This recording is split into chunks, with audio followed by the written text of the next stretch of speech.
Good evening, everyone, and welcome to Off the Ropes, episode 23, AEW Dynasty preview show. It's your boy Bret here. Alongside tonight, we've got Brandon Ogden, K.O. Kyle Owens, and the Professor, Matt Diggs.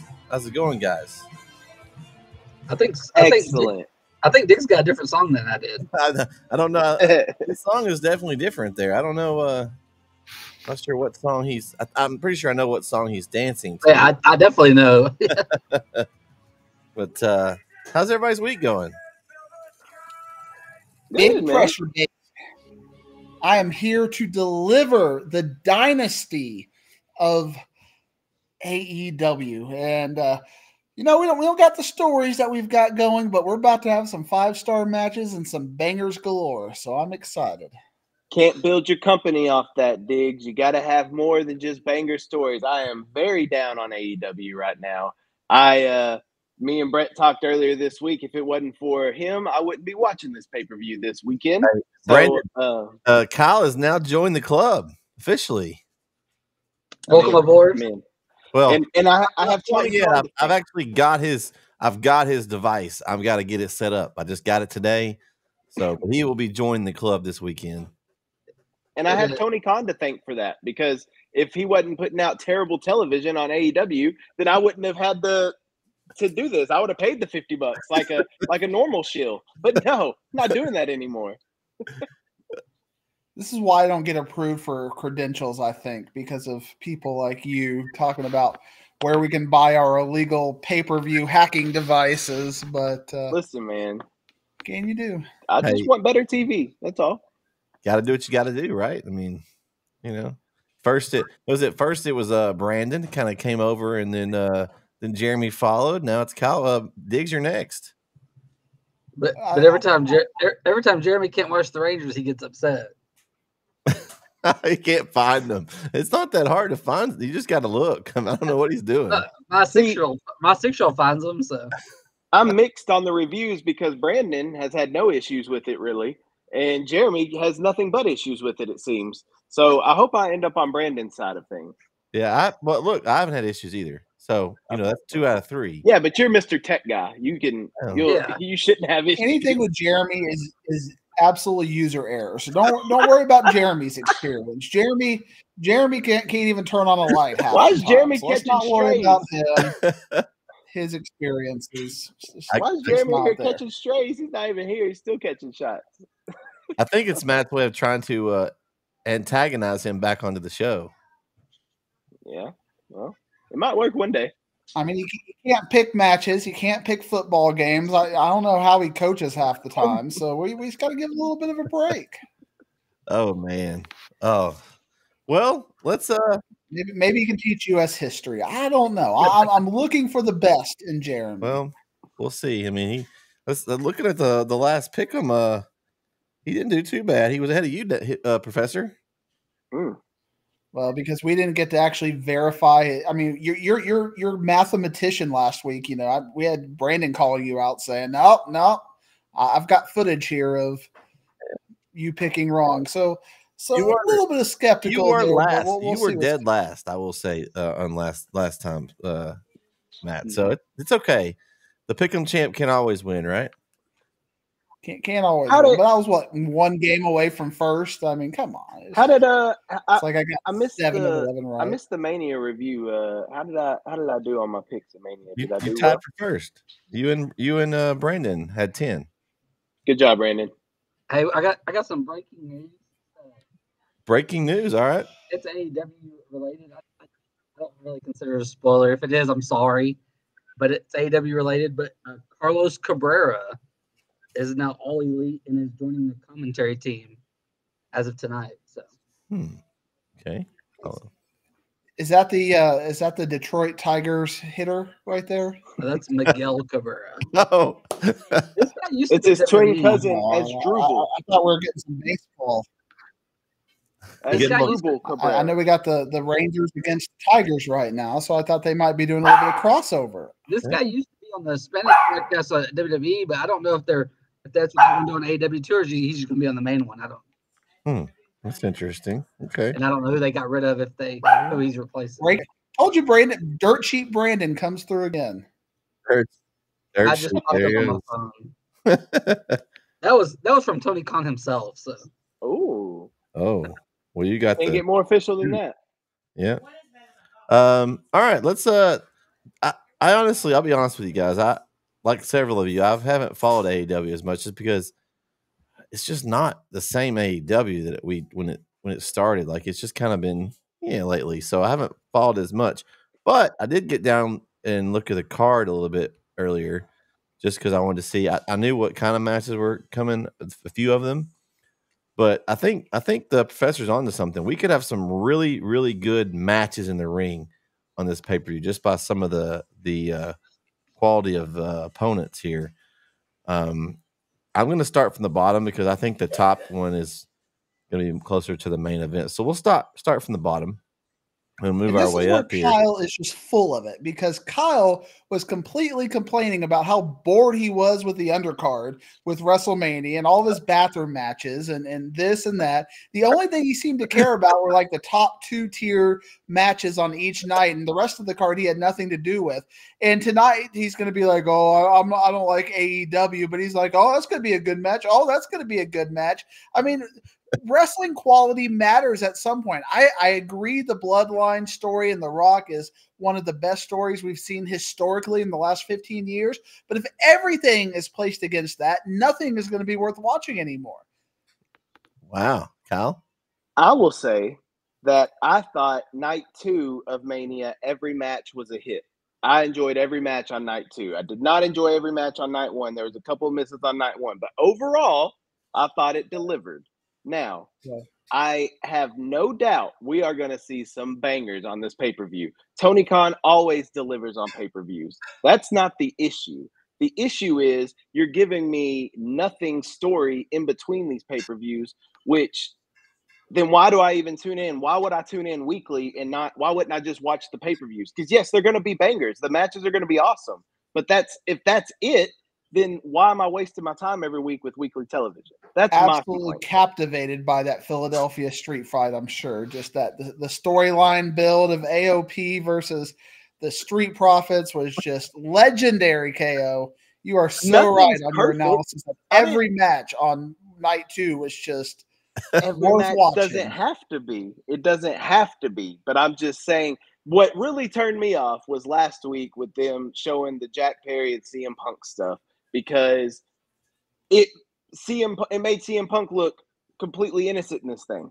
Yeah, sure, he pushed him, he shoved him, cool. They're grown men in a sports and entertainment business. Like, altercations are going to happen. No punches were thrown. I don't see how Tony Khan was threatened for his life.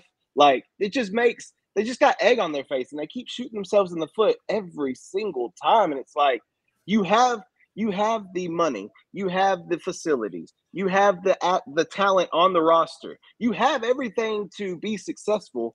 Why do you keep shooting yourself in the foot and worrying about what the other company's doing? Just put on good television and have banger matches and great storylines, and don't worry about what everybody else is doing. Just focus on your product. Their feelings hurt. It happens. And it was embarrassing, and I agree with that. But at the end of the day, no harm, no foul. They got to show CM Punk. They got a rating out of it.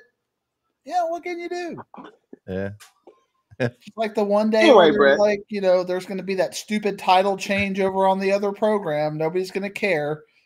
Oh, Mick Foley, he's going to put butts in seats. I mean, we're not talking that kind of misstep right here. It's just a small thing. It's like the Tony Khan big announcements that, they hired Miguel Cabrera to be their honorary title carrier. That's every week. Big Tony Khan, huge announcement. It's like every week. I will say the first like 3 weeks of March, 3 or 4 weeks of March were excellent television for AEW. And then it fell off a cliff. So, yes, they can turn it around for sure. And it's just a bad slump. Everybody goes through slumps. But I think they're worrying way too much about WWE and everything else that's going on. CM Punk's not even in your company, and you're using him to draw ratings for your show.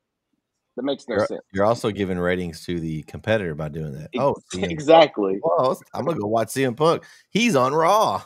There was chance of CM Punk on AEW Dynamite when he doesn't even work there. Like, and he was fired from the company. Yeah. So anyway, Well, let's get into this card, Brett. All right, I'm ready. First match here I got listed. It's Adam Copeland, Eddie Kingston, and Mark Briscoe. You guys will have to fill me in on this, how that trio evolved. Versus, don't worry, there's no story. There doesn't need to be. It's a pay-per-view. Versus the House of Black. On paper, I mean, it's a good. I like all the competitors in this match. I like, of course, Mark Briscoe and Eddie Kingston. You know what they're going to do. You have throw in Adam Copeland, the Radar superstar, and House of Black. They can all go. So I think this is going to be an excellent match. It looks like from just kind of reading here, Malachi Black is going after Copeland's title, and that's maybe how this is. Is that correct, guys? That's how this is kind of happening here. But Copeland's a champ. I don't see them taking him out. I'm going to go with the trio of the Rated R superstar. I'm going to take his team over the House of Black in this one. My issue here is Adam Copeland. You can finally get the belt on him. You take it off of Christian. You put a belt on him. Next pay-per-view, no title match. He's in a trios match, and that doesn't make sense. But I mean, I think it'll be a good match.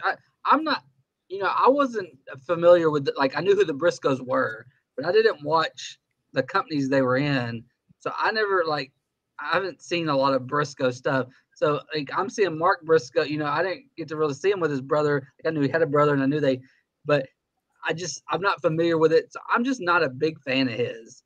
And it may have been better with a tag team, but as himself, it just doesn't resonate with me. And I may be in the minority there. I can admit that if I am, but it just doesn't resonate. He holds the ROH world title now, right? Or a TV title, something. Mark Briscoe, do they give him a belt? There's too many belts to keep up with. Everybody gets a belt. Yeah. And then Eddie Kingston, I like Eddie Kingston. He won in the ring with, and then and when he's with certain people, he has good stories.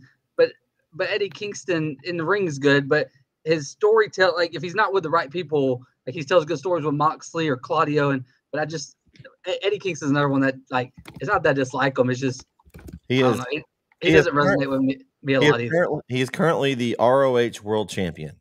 So yeah, I don't watch ROH. So yeah, I don't either. I just looked that up because I was thinking I saw where he had a belt. So is Kingston still the Continental champion? Or Okada. Oh, he lost. I did that one, yeah. Okay, I have a problem. So you did all that and you put over Eddie Kingston, all those matches. He put up his title. He went through that whole gauntlet. He won it, and they already took it off of him. Yeah, but Okada, that just came into the company. Okada's the EVP Bucks, so I mean, I know. Oh, I'm gonna pick House of Black in this match. I don't really. I just don't. I get your reason of not having Copeland lose, but if you want to give Malachi Black a title shot, the best way is to have his team win. And I mean, you're gonna pin House of Black's actually a team, and this other's just three guys thrown together. So, well, I'll go with the House of Black, but we'll see how the match goes. I mean, Buddy Matthews, Adam Copeland, it may be okay. We'll see.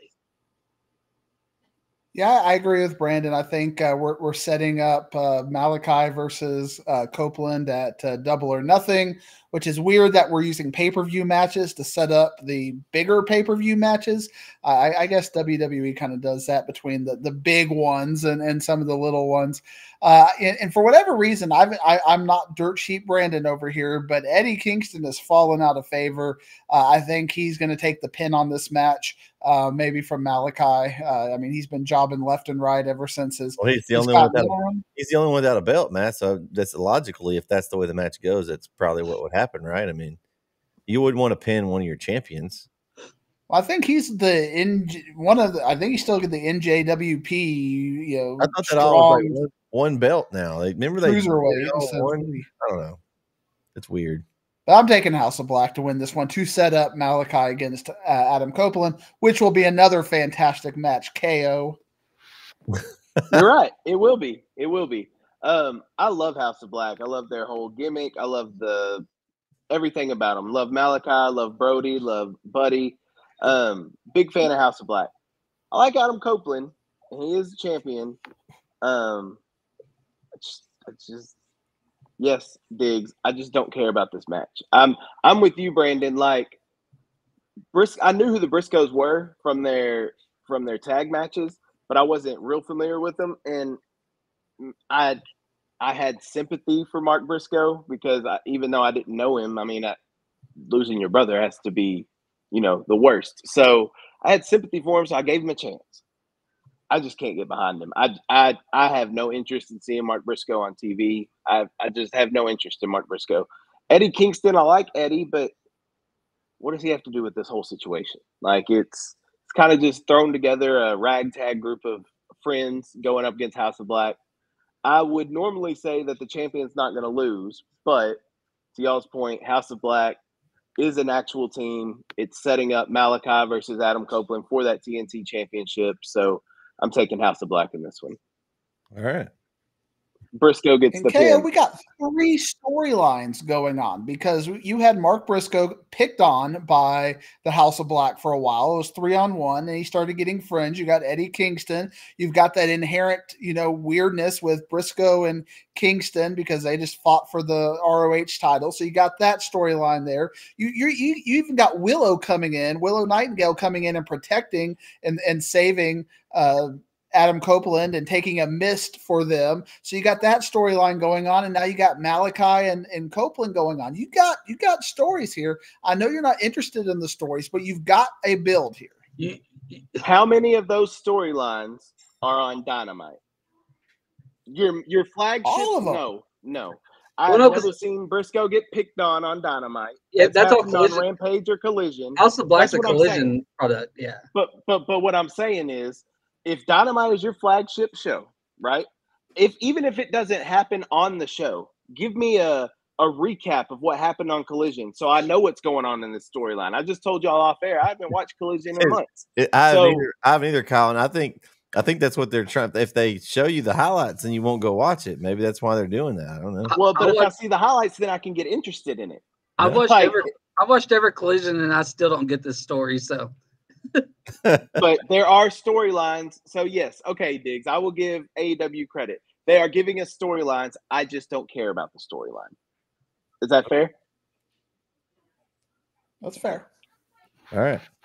Let's move on to the next one. We got the TBS Championship match, the house rules match. Julia Hart defends versus Willow Nightingale, as Matt just mentioned. I guess these matches are kind of together. They're kind of using some of the same storylines. Julia Hart is so over right now as far as the champion. I'm sticking with her. I don't think it's Willow Nightingale that takes it. I'm going to go with Julia Hart to win this one, and that'll give one team each a win. Yeah, I'm a big. Well, no, because we had House of Black winning. So no, for me, I know. That's what I'm going with it. I'm going with one each. No, I like Julia Hart. I knew when it was time to put the belt on her, and they did, and she's done a good job with it. She's really taken this character. She's one of the bright spots. She's maybe up until someone recently came, one of two only bright spots in their women's division with her and Timeless Tony Storm, and then now we got Mercedes Moné. But this story with her and Willow, she's another one that doesn't resonate with me, and I'm ready for them to get past this to see what they do with Mercedes Moné. Is it to face Willow, or is it to get a title shot at Julia? I'm ready to see what the CEO is going to do. I'm not interested in this match. And also, like with Willow, I'm ready to see if Statlander turns on her or if she turns on Statlander, what goes on with them and Stokely and all that. So I'm more interested in what's going to happen outside of this. I'm ready to get with this match over with and see who Julia faces next. But I take Julia's going to win, and then we'll see what happens. I'm more interested in the after story than the current story. CKO, we keep talking about stories. We got all the intertwining of stories. You got Mercedes Moné over there. You've got Willow Nightingale as part of this story. You've got Julia Hart, who is, figuring herself out. I love how she sings her own song as she's walking out and just doesn't even really care. She's just like, oh, the house always wins. And she looks so stoic. She's a great bright spot. But Willow, I disagree with you, Brandon, as far as her not. I know you're not getting into her, but I love her vibrance. You got the Chris Statlander stuff going over there. You got the Stokely storyline. What's going to happen with that? I don't think Willow is on Julia Hart's level, so I think Julia Hart is the easy win. But there's all kinds of things that could happen out of this match, and there's all kinds of ways they could take this match. So I'm fascinated to see if we see the development of that storyline within this match as a reason for maybe Willow Nightingale losing this match. But I agree with Brandon as far as I'm taking Julia. Well, I'm going to take Julia as well. There's no reason to take the title off her and give it to Willow. I'm a fan of Willow. I think she's very good in the ring too. She's very physical. She doesn't let off. She's very physical in the ring, and I like that especially out of the women wrestlers, because sometimes some of them are delicate. But I like the ones and Julia Hart's the same way too. She'll get in there and bang with them. So it should be a very good match. I'm taking Julia. Love Julia's gimmick. Love what she's doing. I'm with you too, Diggs. When she's singing on the way to the ring, it's almost like she's so confident. She's not worried about what's going on. She's in her own little world, and she is not worried about anything else that's going on. And Rhea Ripley does the same thing. She'll sing her song on the way to the ring too. And I love that when the wrestlers do that. But yeah, give me Julia Hart. I think Willow's going to go back to Statlander and Stokely and get back involved in that story and keep that one going. I think this is just a holdover match to get Julia over until probably Mercedes at some point. All right. So Julia Hart for the sweep there. Let's go up to the next one here. We got the AEW International Championship match. Roderick Strong versus Kyle O'Reilly. Man, I've watched enough. Brett! Just Brett! enough. Just Brett! enough to I'm really excited about this match. Kyle O'Reilly coming back. I didn't know how long if he'd ever be back. At one point, they were, was real serious with his injuries, and so I thought, honestly, I was like, oh, he's going to come back. He's just going to join up with Undisputed Kingdom, and that was going to be it. But he did not, and so it's made this a little more interesting. I think that still numbers game is going to be in favor of Roderick Strong. I think he's going to win, but I'm excited for this match because both these guys can go. I'm excited to see Kyle O'Reilly back in the ring for an important match, and I think it'll be a good one. But I think the numbers get involved there. Adam Cole and Taven Bennett and those guys, Wardlow. Somebody gets involved in this match, and Strong retains. But I don't think this story is going anywhere. I think we're going to see maybe some other twists and turns in this story, and I'd like to see eventually Kyle O'Reilly win at some point. I just don't think it's right now, not yet. I can't wait to see what KO picks here because you got his other KO, Kyle O'Reilly, and then you got if KO would have shaved the goatee tonight, he'd have the Roderick Strong mustache going on, and so Roderick Strong's doing some of his best work right now. He's been great with the whole yelling, and he had the neck brace, and then he's just the only thing I had a problem with this is I always felt this was the match they were going to give us, and I was wanting this to be the match they give us at Dynasty, but they did it so last second, and I know Kyle O'Reilly kind of came back late, but they just threw this they just threw it together at Collision on Saturday. That's when finally Roderick turned on them, and because they were and what it might have, was it at Collision or it might have been Diggs might not even know this yet, but yeah, I can't remember what show it was on, but because they had to be Collision because you had Rocky Romero going on for the title eliminator kind of a thing. But was that at Collision? Okay, I couldn't remember if that was that or at Battle of the Belts. But well, then we know me and Kyle haven't seen it. Yeah, so but I knew it was a Rocky Romero thing, so I just couldn't remember what. I knew it was Saturday night. I just couldn't remember what show it was on. And but he was doing something with Rocky Romero, and so I was like, I knew they were going to give us this match. I just didn't know when they were going to get to it, and they finally did it. But it was just it's kind of thrown together where if you had, because it was a week before the show. And yes, they have a story built in already, but I wish they would have given us more time of a back and forth, but before the pay-per-view with them. But and I pick Roderick Strong. All right. Yeah, I agree with you because I didn't even know we had this match and it's thrown together. That's how quickly it's thrown together. At the end of the day, though, Roderick is doing good things. You know, Adam Cole is probably a couple of months away, and we still have that kind of lingering line of what's going to happen with MJF and some fascinating things there. That, I mean, obviously injuries can derail just about any storyline at any point. But I do think that this is going to build up to something else. And the numbers game, we're seeing Wardlow being used as the weapon of destruction right now. I think Wardlow continues to start to get over as that weapon of destruction. Of course, that's another storyline in this is when is Wardlow going to get tired of being kind of bullied and whatnot and being sculpted there. Who knows what's going to happen with that? But I think I'm going to take Roddy. Yeah, I'm going to take Roderick Strong on this one to cover up the goatee.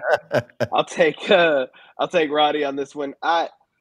So yes, it's been on Collision. I'm using a resource here, and it says that Kyle O'Reilly has had 2 matches in his return, one against Brian Keith and one against JD Drake. Now, Bret, you said this was an international championship match, correct? That is correct. He earned Title it. on the line? He earned that by beating those 2 guys. Okay. So he comes back to the company. I understand he has previous history. I get it. We've watched NXT. We know about the history between Kyle O'Reilly and. Are we supposed to know that history though? I mean, is that legal? You know, it's almost like they should probably tell us about it. Yeah. Should they show us? Should they show us a clip of from NXT? Can't. Oh, they can't. They can't. Oh, copyrighted. They can't. Anyway, I'm excited to see how Kyle O'Reilly. Obviously, I haven't watched Collision, so I haven't seen his 2 matches. Both these guys can go in the ring. I'm excited to see how O'Reilly looks in like y'all said, his first big match in coming back. Because I was a big fan of O'Reilly, big fan of the other KO when he was in NXT with the Undisputed Era. So I'm excited for the match to see how O'Reilly looks, but I think it's cut and dry. Roddy's going to win. All right. Next matchup is the AEW Continental. We got the International and the Continental. It's almost like the Intercontinental. Oh, never mind. Okay. The AEW Continental Championship. We got Okada versus Pac in a Continental Rules match. Does anybody know what that means? What does that mean? I don't know. Continental Rules are hold on, wait. All Continental title matches are contested under Continental Rules. Oh, with nobody at ringside. Meaning outside interference is met with strict penalties. Is that ever? I thought that was every match, right? There's not supposed to be. No, that was just in the Continental. You lost points in the Continental thing, so I don't know how you're going to lose points, but you may lose the match. But that's what it says here. All Continental title matches are contested under Continental Rules, meaning any outside interference is met with strict penalties. But I thought outside interference is met with a disqualification. How can you get any more stricter than that? But what if the EVP Bucks pull a rock and tell them they're going to fire the ref if they disqualify them? Well, I mean, I bet you that because AEW watches WWE. Yeah, they're going to be a little busy with something else that night, so we'll see. Either way, I'm taking Okada. I love Pac. I think this will be a good match. I don't think that it's Pac that's going to beat Okada. That's not for me. I'm going with the champion. Yeah, I think this will be a fun match. I really like Okada. I don't really like him with the Bucks, but I like Okada. I like the Rainmaker. I'm glad he's in AEW. I just wanted him somewhere where we could see him more, and I'm glad about that. I think he wins this one. But I think it's going to be a fun match. I don't know what. Pac, same thing. He came back, immediately gets a title shot. He's been asking for one, but I don't know if he really did anything to earn it. But it'll be Okada will win this one. I agree. I'd like to see a little bit of Okada's personality development. Everybody's high on this guy as far as his wrestling skills. I haven't seen his character. Meanwhile, at the same time, I feel like we're seeing more out of, I can't think of his name, but he's got his biz. He's got his phone and he plays Google Translate random things and, to get his audio over. And it's funny, I love that we're actually seeing more character development. I don't even think he's an all elite guy. I think he's just, there on borrowing growing right now. So I think Okada is the favorite, but I think Okada versus Pac is going to be a heck of a match, and that's the draw toward this match. Yeah, Pac has been back for 4 matches since he's been back. Who cares why he's getting a championship match? It's good to see Pac back. I'm a big fan of Pac. I like Okada as well. I kind of like him with the Young Bucks. I think it because Okada can come off as that kind of prickish vibe himself with how he kind of looks, and so he fits in with the Bucks. I kind of like what they're doing with the EVPs and with the Bucks. I'd like to see where they go with that. I'm also kind of annoyed with the Bucks, so it's kind of a mixed bag there. But in this match, give me Okada. There's no reason to take the title off Okada when you just put it on him, and not to give it to Pac, who's been back for a cup of coffee. So it's going to be a good match, but it's predictable. Is it a coffee break match? Is that what you say, a cup of coffee? No. I'll sit for this one. This is going to be a good match. It's going to be a good wrestling match. I'm just checking. You said coffee, so I thought you might take a coffee break. No. We haven't had a bathroom break yet. Maybe the next one? Well, I hope we're not getting it deep in the card. Yeah. The next match on the card here, AEW Women's World Championship match, Timeless Toni Storm versus Thunder Rosa. Can you get us to go black and white, Brett? Have you? Yeah, I'm disappointed in Bret here. The IT guy thought he would have made the screen go black and white here. I mean, that would be cool if y'all know how to do that, but I don't know that that's. I expected you to know how to do that. You're the tech guy. I mean, I can make my background like blur and do some other cool stuff, but how about going black and white? That's a cool idea, though. If there was a way to do that. But yeah, I'm not really excited about it. I'm not a big. I mean, Thunder Rosa. I'm just not a Thunder Rosa fan. I don't know. She doesn't do it for me. I don't know her character is.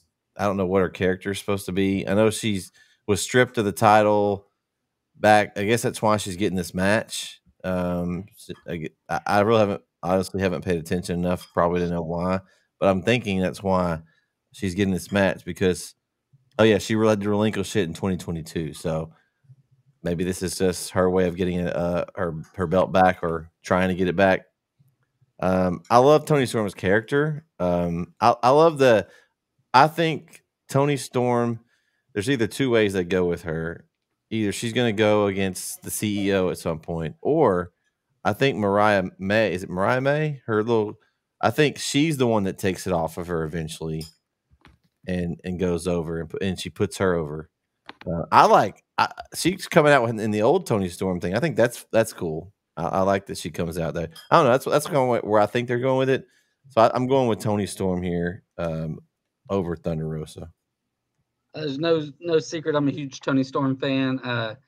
No matter what character she is, but this timeless Toni Storm character, she's nailed it to perfection. And I love the AEW's commitment to whenever she comes out, wherever she is, and they even split, like when it was her and Deanna, they had Toni in black and white and Deanna in color. They have it all, they break it down, and they've really committed to that, and I like that part. Thunder Rosa should be a good match. We'll see. But I think Toni Storm wins, and I like Mariah May too. I don't think she's going to be the one to take the title. I don't think she's anywhere close to being the main champion.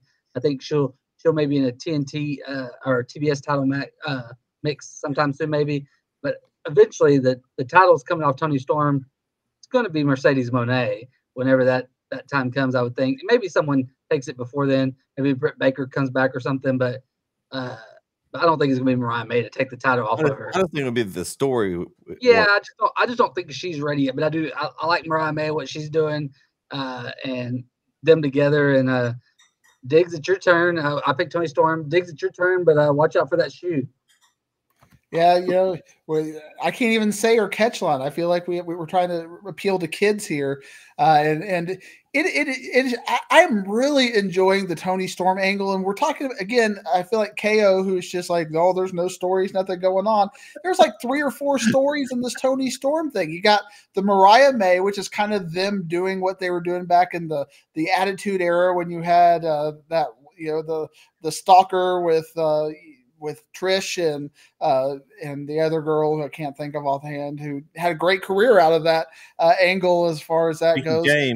Mickie James, yeah, and they're kind of going there. They're pushing the angle. We have the kind of the love story with the random kissing going on right now. You're bringing back Stardom, which is like a shout out to some of Mariah May stuff. Mariah May is beautiful and great talent as far as that goes. And Thunder Rosa, I mean, the story hasn't been well developed, but it's kind of showing that they're going to probably use this to put Timeless Tony Storm over, because Thunder Rosa's angle is she never lost the belt. Well, if she loses this match, there you go. And so I think that you're going to have Tony Storm win this match, and you just don't know what she's going to say. Even when she's in commentary, I'm paying attention because she is just so erratic with her Tony Schiavone. Just her commentary has been fantastic throughout this, and she just randomly says inappropriate things, and it's funny. So give me Tony Storm, and I love this character. Big fan of Tony Storm. I've been a big fan of Tony Storm from when she first got in WWE. I want to like Thunder Rosa. I really do. I really want to like her. I just don't care. I don't. Like I don't. I feel the same way. I don't. It's like what does she do? I mean, she's okay in the ring, but her character, like what? She's got her face painted. What? Hearing Thunder Rosa's in a match doesn't make me want to watch the match. Like, sure, she can wrestle, and it'll be a good match on Sunday. Absolutely. But I don't care. Like, I don't care to see her in the ring. And I hate that because I like Thunder Rosa. Like, as I like her, I don't care to see her right now. There's been nothing. She has done nothing that is entertaining to me. But love Timeless Tony Storm. Love the gimmick. I think Mariah May is fantastic as well. I love that they have her coming out to her old music, to Tony's old music. Love it. They got me on the pay-per-view when that music hit, because I thought it was Tony Storm back to her old theme, because Mariah May looked almost identical to Tony Storm. Now, Tony Storm fills out the suit a little better than Mariah May does, but it's Mariah May still looks good in it. So I'm taking Tony Storm in this one, and I think I don't know who's going to take the title off of Tony. There's nobody built up to really take it from her. So I don't know who's going to take it from her, but she ain't losing it anytime soon. All right. Next up is the AEW Tag Team Championship match, a ladder match between the Young Bucks and FTR. Man, there's been some interesting, there's probably some other words, interesting build to this match. We kind of talked about a little bit off air, but I'm looking forward to this match. Anytime you have a tag ladder match, it piques my interest. But you put FTR and the Young Bucks, 2 of the best to ever do it, really in this era, as far as tag team wrestling goes. I'm excited. I guess it's a good angle. I'm so tired of the Young Bucks and the EVPs and all that stuff. But I mean, it's a good storyline. I mean, they technically are the EVPs, and they're playing into that hard and having all the power, but so it's played good in this match. This is actually one of the better storylines we have. I don't like the way they use some of the footage that really didn't need it. They could have just told us some of that stuff without that. But I'm really looking for this match. I want FTR to win, but I feel like the Young Bucks are going to be sleazy and they're going to put the belts on them. So I'm going to go with the Young Bucks. I mean, yeah, like you didn't need the footage to sell this match because it's the Young Bucks and FTR. Like they have a long history. This is for the titles. The Young Bucks and Tony Khan did it as obviously clapped back, and it was petty and whatever. But but the match should be fantastic. I didn't realize it was a ladder match until tonight, and so that'll be fun. The Young Bucks will win. I'm interested to see if we see Jack Perry if he makes an appearance and joins the Young Bucks, and if that happens, that would. I mean, I still don't think they should have did what they did last week. But if Jack Perry ends up joining the Young Bucks and plays into the story, then I'll give him a little bit of a pass on it.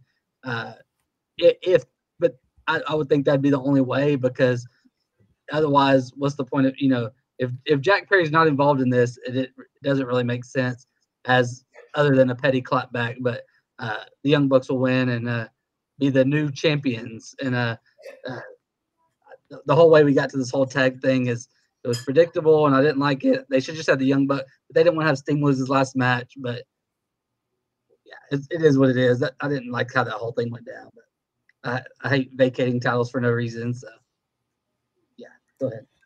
But then you got Darby, who actually legitimately got hurt. So I mean, it's just one of those things where you got so many superstars and high risk. Darby Allin? You mean Darby Allin got hurt? No way. I mean, can't climb Mount Olympus now or whatever, Mount Everest. Hey, I mean, he's lucky he hadn't hurt himself before now. I mean, it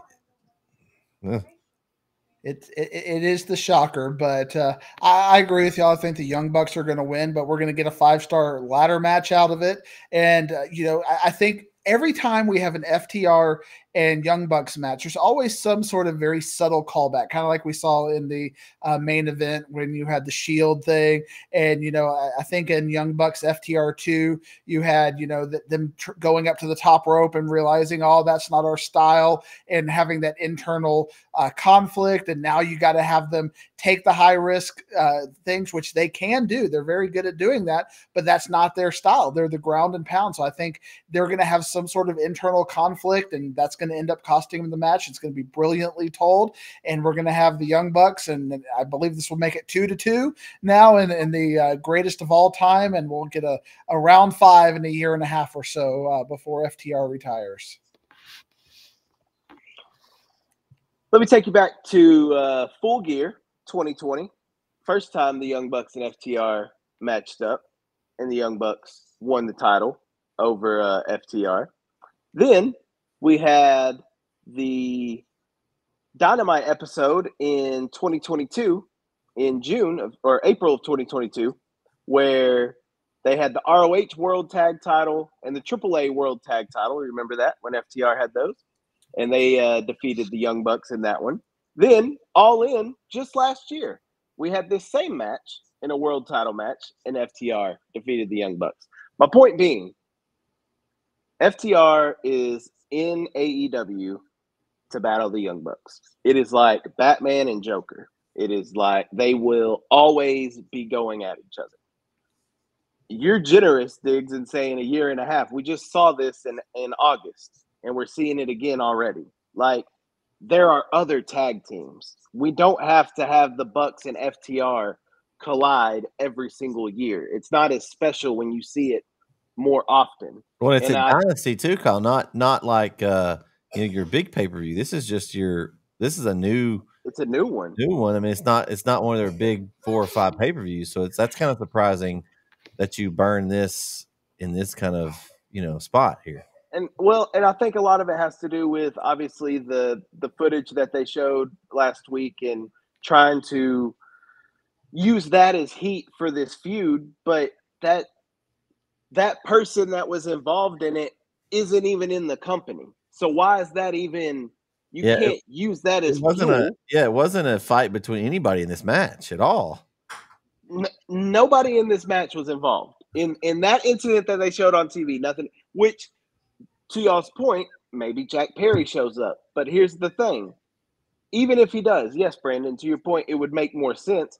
I still don't care. I don't care about Jack Perry. Like, I couldn't care less if he was there or not. I loved it.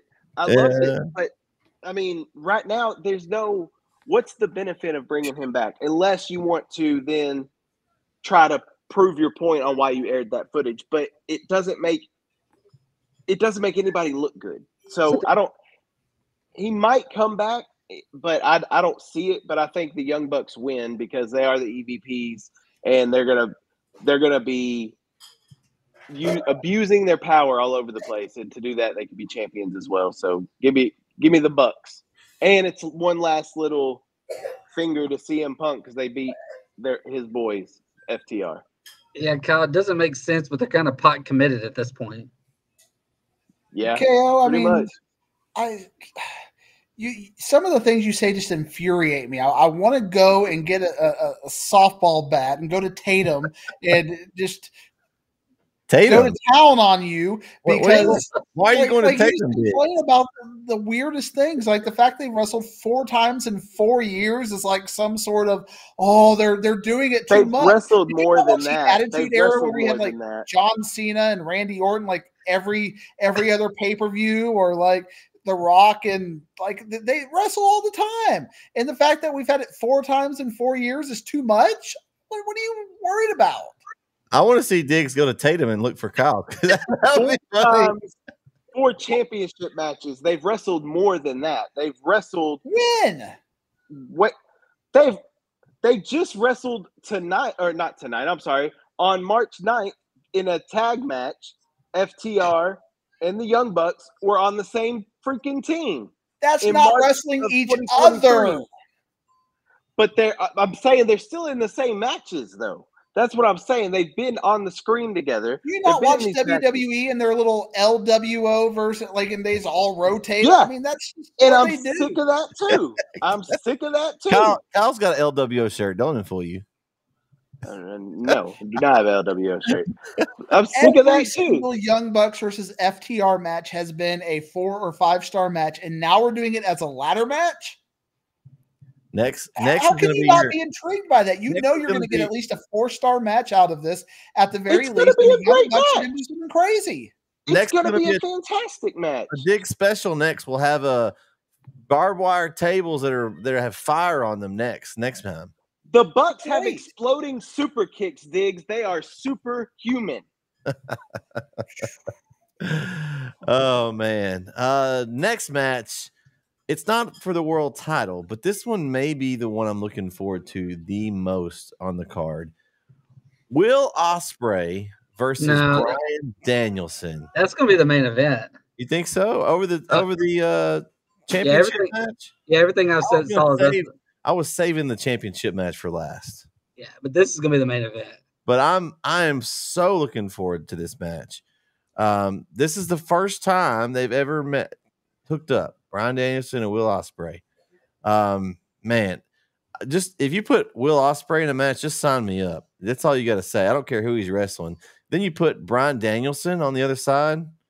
My goodness. It's a tough one. I think they're really pushing Ospreay. I think Danielson's just trying to wrestle all these guys. I think he puts Ospreay over here, and I'm going to go with Will Ospreay to win this match. Yeah, this is gonna be awesome. This is a match that didn't need a title. You've got maybe the 2 best professional wrestlers in the world. This is going to be the one where we come back next week and we're all giving it 7 stars, and then Diggs is gonna find flaws with it. This is he had all these 5-star matches on this. This is gonna be the one he doesn't like because it's gonna be false finish after false finish after. Oh, too many false finishes. And we'll probably get some Don Callis, which I hope not, with some forks. I hope not. I just hope these 2 guys, and I hope we don't get outside interference in this one. I hope it's just these 2 guys going at it, and it's gonna be a lot of false finishes, a lot of submission attempts, this is gonna be fun. It's gonna be get your popcorn and your beverage and sit back and watch. And better take your bathroom break early, Kyle. Yeah. This match. Yeah, this is. I will not be getting up from my chair for this match. Well, I'll be getting up from my chair probably like 50 times because it's gonna be. Yeah, this is gonna be very. I think that even though it's not for a title, there'll be a lot of emotional investment in this match, and I'm looking forward to it. I think I'm gonna go with Ospreay too, but it's a toss up. But I'm gonna go with Ospreay, and just looking forward to watching this match. Yeah, Danielson has no problem putting people over. I mean, you got to really like that the lack of self there, that he's just willing to do that. He's just doing it because he loves doing it right now, and you see that with Copeland. There's just a few of them that Jericho right now. I mean, Jericho is trying to build up Hook, Jericho Hook as a storyline, and just that kind of selflessness you're seeing as an embodiment of AEW right now. It's fascinating. I didn't know who Will Ospreay was before AEW. I didn't watch his stuff in Japan. I didn't keep up with that. Jay White, all these people who got over in Japan, I had no idea who they exist. But every single Will Ospreay match has been must-see TV. Even the stuff they put on Dynamite just against Takeshita is fantastic stuff. Bryan Danielson, I think we're going to get a gritty ground and pound match. And I love the storyline right now that you've got Ospreay, who's clearly a face, who is with the Don Callis family, even though he's not interacting with them, but they're still propping him up, and they're having those matches. That's interesting storyline right now as well. Obviously, at some point they're going to turn on him because they got a face, and the heels just aren't going to work well together. I think we're going to have at least a 4.5-star match, and I think Ospreay is going to win this match in again another match of the year candidate. Will Ospreay is quickly becoming one of, if not my favorite wrestlers. I love watching Will Ospreay.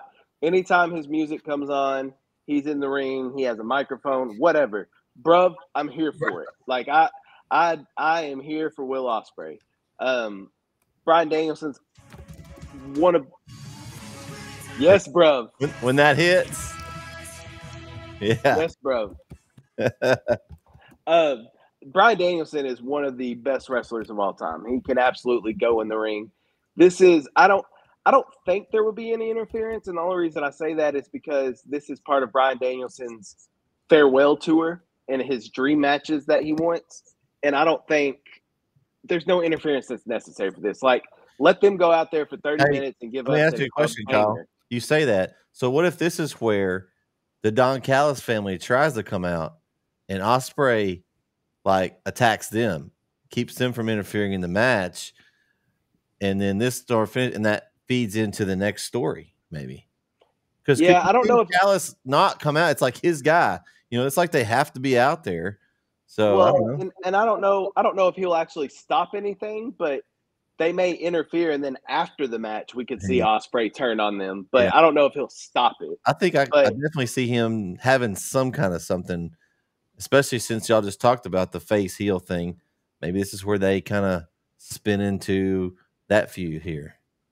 Yeah, I think it's hopefully doesn't interfere with the match, though. I'm with you guys. I think it's the match of the night easily. I think it's a match of the year candidate, and I just hope that they get 30 minutes out there to tell us a story and give us an absolute classic, and which I know it will be. It'll be a fire match, but Ospreay, I think, wins. I think, like you said, Diggs, Danielson is in the business right now of putting people over. He's putting everybody he can over on his way out. He is completely fine with his back on the mat looking up at the lights. He is completely okay with that as long as it's a banger match, and I think it will be. So give me Ospreay, bro. All right. One of my favorite things about Danielson matches too is when Nigel calls him a clam digger, and I still think we're setting up for them two against each other at Wembley, and I can't wait to see that because I've heard they put on classics, and looking forward to. I'd like to see Nigel back in the ring. So, but first I want to see this one, and also before we move on to the other match, Diggs mentioned Jericho, and I wanted to bring that up tonight too. Have y'all? Oh, if you watch Dynamite, you know this too. But Jericho right now is getting no reaction from the crowd unless he comes out to Judas, which he doesn't anymore. He doesn't come out to Judas anymore, and he's not getting booed. He's not getting cheered. He's just getting it's flat when he comes out. Like nobody cares about Jericho right now. Why would they do it? Why would they do that and not bring him out to Judas if it gets no reaction? Because he's doing the Hook stuff, so they've had tag team with Hook and Shibata, so he hasn't always been coming out by himself, or if he does, he a couple times he's come out to no music. He's also been doing the Lionheart music a lot, and it's just like he's flat right now, and I think his time is quickly dwindling, and I mean, well, and even the stuff that happened with Hook on Dynamite, like that, they were only together for like 2 or 3 weeks, and then he basically screws it up, and now Hook's mad at him. Like, yeah, they're already kind of blowing that up. Yeah, I'm interested to see tonight what the thing that happens with them and Taz, and see how that goes, and see, because I can get behind the Jericho Hook match, but stop with the Lionheart stuff. Give us Judas at least, otherwise you'll be irrelevant. Could you see him going back to WWE? I mean, I think to finish his run. I think he will. Now that Triple H is in charge, I think he will have at least one more match for Hall of Fame before Hall of Fame. And will they let him bring Judas, or will he go back to his old music that he was in WWE with, the Y2J music? Or bring back the list. I don't know. I think he goes back now. I think that things have cleared up. I think Jericho goes back at some point and finishes. If he comes back, I think it's just like for a quick Rumble and maybe a match and a Hall of Fame induction. Yeah, but I do think he'll end in WWE. Yes, and he could be one of those that like has a little faction that he help put some guys over. Maybe some NXT got talent that comes up. Something. I don't know if he'll be around that long. Well, I know, but I think that they could use him in that way. Yeah. To bring him back. I like Jericho's act. I think he's better as a heel, though. Honestly, I think definitely. Like his music's so over, they're always going to sing to it. But I think the groups he had kind of was what got AEW's going.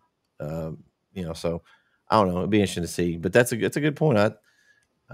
I haven't heard it much, but if they don't, I'm pumped when Judas music hits. That gets me hyped. So if he's not coming out with that, I could see. Yeah. I'm with you though, Brandon. I've thought that too the past few weeks. Like, there's nothing. Now, I know there was something to a couple months back where he was alleged for some things that may have affected that as well. But even since then, like, there's just been, that's the worst. Either boo me or cheer me, but no reaction is the worst, because that means these people just absolutely don't care if you're there. And I'm a big fan of Jericho, and I'm with you. I think Jericho eventually ends up back in WWE to finish out his career. I don't know how much time he has left on his contract in AEW. I don't know when it's up. But honestly, though, what would there be for him to do in WWE? Like, I mean, he could come back part-time, I guess. But WWE's kind of not – they're not using – legends like that so much anymore. Where The Rock? Well, we don't know. Was it Triple H? Well, they just use him like that. I mean, I don't know. He's the head of TKO. Like, I mean, well, true. But I mean, not the head. I'm sorry, he's on the board. He's on the board. But yeah, I mean, they could use him in something. But they bring people in back for their Hall of Fame induction. Like, I could see just them come in the Rumble, do a quick Mania match, and then get inducted to the Hall of Fame that weekend, and he's done. Yeah. I don't think it'll be a long time thing with him back in WWE, but I think he does come back. And you could use him to put someone over. So AEW, didn't they sign a lot of people to a 5-year deal when they first started? So some of these people's contracts should start coming up, I think, here pretty shortly. I'm not dirt cheap Brandon. I don't have that information, but yeah, Brandon, what's contract status on Jericho? What are your sources? I don't know how I gained this moniker. That's your new persona, Dirt Sheet Brandon. Dirt Sheet Brandon. Yeah. And even going into that angle, I agree that but he's going face heel too much. I mean, he's flipped 3 or 4 times. I mean, he had it. He was with Sammy, and it's like every angle they pick face heel, face heel, face heel. And I mean, they have an instant one storyline. They could have Jericho versus Cody in WWE and probably do all kinds of crazy things with that and call back to AEW smart marks kind of a thing. And they would be fine with that kind of a storyline. But, Jericho, every time we think he's down, he finds a way to reinvent himself. So, this is not working. And I'm sure he knows it's not working. I'm sure he'll finish playing it out. And you never know what we'll see out of him next. Yeah. All right. AEW World Championship match. Phyllis Samoa Joe defends against whose house? Swerve's house. Okay. Just a little teaser there. Swerve Strickland. this has been kind of going back and forth. We had Hangman in the middle of this. Now Swerve's got his opportunity by himself. What I don't want to see is Hangman Adam Page come out and interfere with this match. I don't want to see that. I'm done with that. They've basically went in each other's homes and almost tried to kill each other. Maybe if Swerve gets the title, maybe we see that run back. But for now, I think this is Swerve's time. I'm going with Swerve Strickland to take the title over Samoa Joe right here, guys. Just everything I've seen is that this isn't the main event. It's going to be Danielson and Ospreay. When I looked at the match card a while ago, that could change.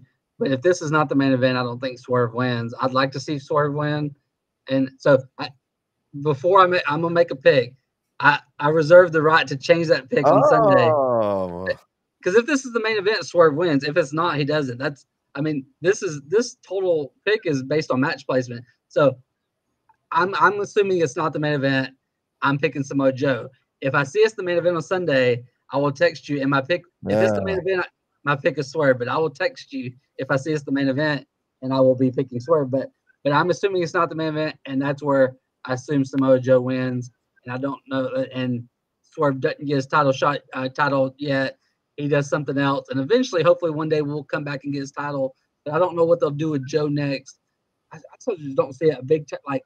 This pay-per-view doesn't seem like the one that they're going to change the world title on, and especially if it's not the main event. So I'm going to pick Samoa Joe. I like the story they've told here, especially a couple weeks ago with the contract signing and the blood and Swerve signing the contract with his blood and saying, "Is that all you got?" And Joe coming back and delivering some more. And so I'm looking forward to this match. I really like Swerve. Music in the ring, outside the ring with the mic. I'd love to see him with the title. And like I said, if it's the main event, I think he will get it because that would be an awesome way to end the show. But I'm going under the assumption this is not the main event, and I'll pick Samoa Joe. This match is the encapsulation of what I love about AEW, and it's also probably what KO might find as problematic about AEW is that there are so many superstars. And I think if we were listing superstars from like 1 to 20 in ranking, if we were going to do like a WWE draft style, Samoa Joe and Swerve are probably not even in the top 10. If we're being honest about big names in AEW. Are you not going to pick Copeland? Are you not going to pick Bryan Danielson, Moxley, Kenny Omega? I mean, there are so many big stars. Ospreay. There are so many big stars in AEW. It's really hard to like say, okay, these are your MJF, these are your two big ones. And they're still letting the championship be about really good wrestling and not necessarily about historical accolades and whatnot. So I think Swerve is hot. You gotta strike while the iron is hot because as we're kind of seeing with the Acclaimed, a flame can go out real quick. You can be hot and then not be hot. So right now, I think he is hot. He is. I'm seeing. I think I saw somebody at WWE do the Swerve dance at one point. So I mean, we're seeing it is over. The music is over. His talent is over. You got to give him the championship, whether it's match number 12 or 13 on the card. I'm taking Swerve to win. I know you're going to be surprised by this, Diggs, but I'm going to disagree with you by you saying that Swerve and Joe aren't top 10. Right now on television, Kenny ain't there. MJF ain't there. There's two of them that are out. Adam Cole's not there.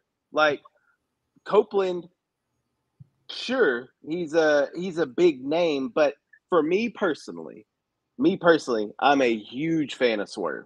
I love Swerve. I would put, for me personally, in my power rankings, I would have Swerve and Ospreay 1 and 2 for me. That's just me personally. So for me, this match is awesome. I'm with you, Brandon. It depends on match placement. If it's the main event, Swerve's winning the championship because he would be the first black champion for AEW. So there's a historical event there. That's why you could use that as creating a new dynasty for the future. So that could be tied into the pay-per-view. So if it's main event, I think Swerve wins it. If it's not main event, I think Joe retains. And I think, as much as I don't even want to say it because I don't want to put it out there. But if Joe wins, I think there's some interference from Hangman. And I'm with you. I'm sick of it. I'm sick of it. I don't care to see it anymore. I'm over it. But I think if it's not the main event, we see interference from Hangman, and it ruins Swerve's chance. I haven't even watched AEW a whole lot lately, and I'm over it. that's how much it. I mean, I've skimmed through a lot of the shows to try to keep up, just because I've been been so busy, and I've seen enough of it. So I know. Well, it's just like why does Hangman get an opportunity? Swerve has beaten him every time. Like every time that he's challenged him for anything here recently, Swerve has won. I'm not going to keep beating you. Go to the back of the line and wait your just because you interfere doesn't mean I'm going to have. So then I have to have a match with you every time. Leave me alone. Like I've beat you already. Well, you just keep attacking somebody, and they just keep giving you title matches, Kyle. That's not how it works. That is wrestling 101. Yes, interfere, you get a title match. You want a title match? Just go beat up the champion 18 times until he just I'm challenging you. Or throw a chair at her head and make her vacate the title. Too soon? I have tons of opinions on that, but we won't get into that tonight. Oh man, well we can talk about that. Our next show we'll come on next week and we'll talk about this, and then we'll also have the draft to talk about. So be interesting. Oh, yeah. The draft. I just hope they actually do an actual draft this year. Doesn't that start? It starts 26th. Yeah, it does. Next Friday. We'll kind of give a little glimpse of it after we talk about the pay-per-view Dynasty, and then we'll do a recap later about how we think it went and everything. But man, lots of things coming up though, guys. It's gonna be busy. Kyle's doing some. You're doing tomorrow softball. Yeah. Lone Open Reigns Tatum? for Reigns. Yeah, in Tatum. Tatum. For Reigns senior night. DFW's own Diggs, Emory Reigns. DFW's own. Hey, Emory there's Reigns. the Reigns coach is going to be someone we're going to be this weekend. Kyle, I mentioned that on last night. All-Star game. We'll have everybody. Brandon will be there. Kyle will be there. I'll be there. Diggs. Jeremy will be there. Diggs, you're You gonna don't come want to watch some East I was Texas not hoops? invited You to can this. This must be an Diggs East can judge the Texas dunk thing. contest. Yeah, Yeah, Diggs can be a judge. Yeah. Yeah. Yeah. Huh? Yeah. Huh? I even have his shirt. Right. If I ever see him, I've got his Edison shirt for him. It's been riding around in my car. I just, he doesn't ever make it this And way. you got free food if you come to the WAG. Yeah. There you go. Entertainment, food, dunks, three-point shootout contest, great basketball. And you get to judge what you're great at. So, Where's the free food? I am great at judge. Kyle, where's the free food? Oh, well, I'm using your media credentials to get free food. From where? Where are we getting this food at? Kyle's buying everybody free food. That's what he just said. Where are we getting Nope. free food? Kyle is not Come doing on that. out. Dinner's on Kyle. Kyle is not doing that. I'm assuming the WAG will have food, right? They'll be cooking something. No? Probably not. But I got some nachos for you, Diggs. That's all right. The concession stand open. Well, that's going to do it for tonight's episode of Off the Ropes, episode 23. Nice little preview of the Dynasty pay-per-view this weekend. Again, we'll be back next week to review the show and maybe talk some little WWE draft. So make sure you go check out all our stuff. We've got our Off the Ropes for Brandon Ogden, KO Kyle Owens, and the Professor Matt Diggs. I'm Bret Swinney. Signing off. We'll see you next time here on Off the Ropes. Everybody have a great rest of your week and a great wrestling weekend. I'm ahead of you. Lock you up quick like federal. You need edible. John Wick, like you me is impossible. Jump to a grip, I don't sweat, but I grip. Make no movie, it's a grip, very fast, it's a hit,